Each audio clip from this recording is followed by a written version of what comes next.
ഒരാൾക്കും പ്രതികൂലമായിട്ട് ദ്വാരക്കാൻ പാടില്ല. ഇനി എൻ്റെ ഒരു എതിരാളിയാണെന്ന് കൂട്ടിക്കോളും, അനുകൂലമായിട്ടേ ദ്വാരക്കാൻ പറ്റുള്ളൂ. പ്രതികൂലമായി ദ്വാരക്കാൻ പാടില്ല.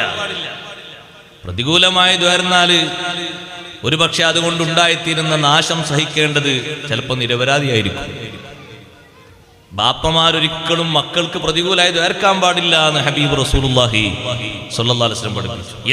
എത്ര കുരുത്തക്കേട് മക്കൾ ചെയ്താലും വലാ തദ്ഉ വലാ ഔലാദിക്കും, മക്കൾക്കെതിരായി ദ്വാരക്കരുത്. ബാപ്പാന്റെ ഉമ്മാന്റെ ദുആന് ഇജാബത്തുണ്ട് എന്ന് കരുതിയിട്ട് തോന്നും പോലെ ദ്വാരക്കാൻ പാടില്ല. അവർക്ക് അനുകൂലമായിട്ടാണ് ദ്വാരക്കേണ്ടത്. ഉസ്താദ് എത്ര പറഞ്ഞിട്ടും കേൾക്കാതിരുന്നാലും അനുകൂലമായിട്ട് ദ്വാരക്കണം. പ്രതികൂലായിട്ട് ഒരിക്കലെങ്ങാനും ദ്വാരന്നിട്ട് കേടായിപ്പോയാൽ പിന്നെ നന്നാക്കിയെടുക്കാൻ കഴിയൂല. അബ്ദുല്ലാഹിൽ മുബാറക് റളിയല്ലാഹുവിന്റെ അടുക്കൽ ഒരു ബാപ്പ മോനെ കൊണ്ടുവന്നു.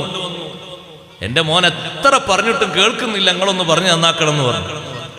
മഹാനവർകൾ ചോദിച്ചു, കണ്ടവാടത്തന്നെ ചോദിച്ചു, ഹൽ ദഅഉത അലൈഹി, ഈ കുട്ടിക്ക് എതിരായി നിങ്ങൾ ദ്വാരുന്നിരുന്നോ എന്ന് ചോദിച്ചു ബാപ്പാനോട്. ബാപ്പ പറഞ്ഞു, ഒരിക്കങ്ങനെ ദ്വാരുന്നിരുന്നോ. മഹാനവർകൾ പറഞ്ഞു, നിങ്ങളാണ് കേടുവരുത്തിയത്, നിങ്ങൾ എന്നെ നന്നാക്കിക്കോ എന്ന് പറഞ്ഞു. എനിക്ക് നന്നാക്കാൻ കഴിയൂല. ബാപ്പയോടും ഉമ്മയോടും മക്കള് പ്രതികൂലമായി പ്രവർത്തിച്ചു എന്ന് കൂട്ടിക്കോളും. അങ്ങനെ വല്ലതും പറഞ്ഞു, അങ്ങനെ വല്ലതും ചെയ്തു, അനുകൂലമായി ദ്വാരക്കണം.